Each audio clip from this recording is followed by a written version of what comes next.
तो बच्चों आज का हमारा क्वेश्चन है कि आपको ये बताना है कि ये जो इक्वेशन दिया है क्या इसका कोई सॉल्यूशन नहीं होगा या यूनिक सॉल्यूशन होगा या फिर इनफाइनाइटली मैनी सॉल्यूशन।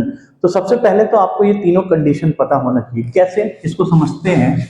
अगर आपके पास इक्वेशन दिया है a1x plus b1y plus c1 equal to 0 और दूसरा है a2x plus b2y plus c2 equal to 0।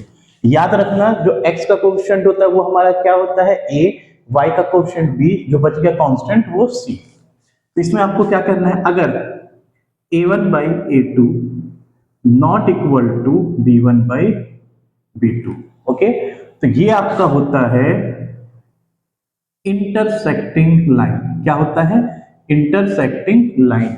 और जब भी आपका इंटरसेक्टिंग लाइन बनेगा इसका होता है यूनिक सॉल्यूशन। क्या होता है बच्चों? Unique solution.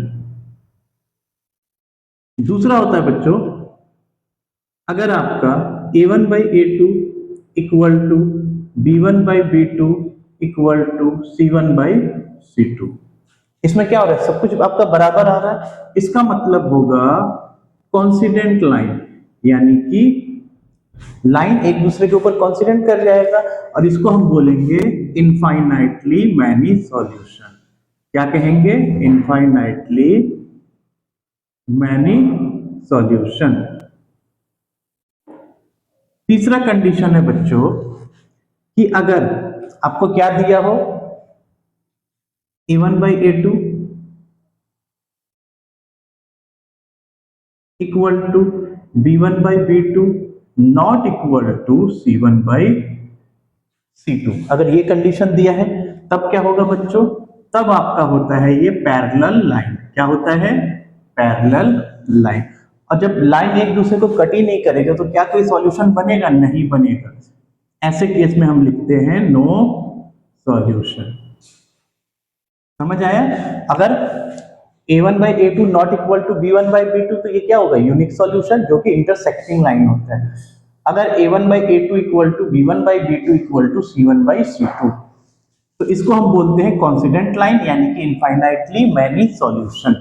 अगर आपका a1 by a2 equal to b1 by b2 not equal to c1 by c2 तो ये होता है पैरेलल लाइन और इसको हम बोलते हैं नो सॉल्यूशन। अब आते हैं अपने क्वेश्चन पे। हमारे पास क्या दिया हुआ है? 5x minus 4y plus 8 equal to 0।